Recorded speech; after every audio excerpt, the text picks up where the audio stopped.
eu tô aqui trazendo o... Eu tô aqui trazendo... Eu tava me concentrando no jogo, eu não tava falando com vocês. Mas eu tô aqui me concentrando aqui no jogo.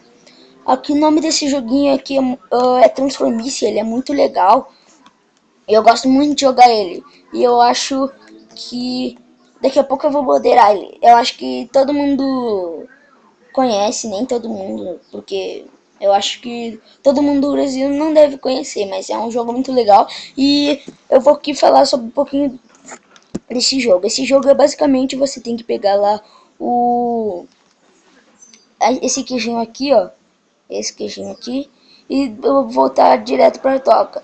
E ele vai te dando pontos e tal. Eu acho que eu tô em último aqui no placar, porque eu não tava jogando muito, eu tava me concentrando em fazer o vídeo.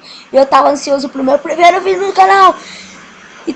Então é isso, galera. Eu vou jogar um pouquinho aqui pra vocês verem direito como que é.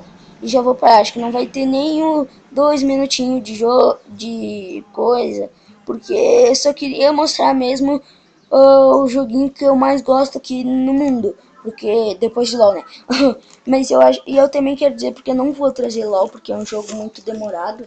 E eu não vou fazer 55 minutos só pra mostrar um jogo e fica muito demorado e é chato. É chato ver um vídeo demorado, eu sei bem como é. Aqui, ó. E agora aqui eu vou mostrar aqui como pra vocês como é. Aqui, já peguei o queijinho. Agora é só a gente voltar pra essa toquinha aqui, que o cara vai bloquear e eu vou conseguir.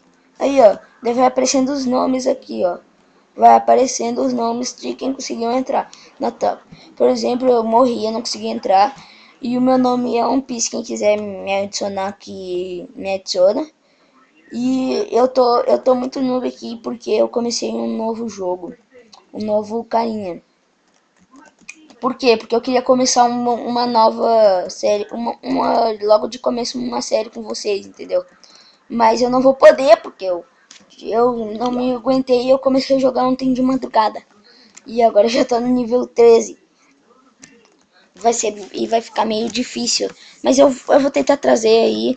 E é isso, galera. Eu vou acabar o vídeo por aqui. Valeu, até mais.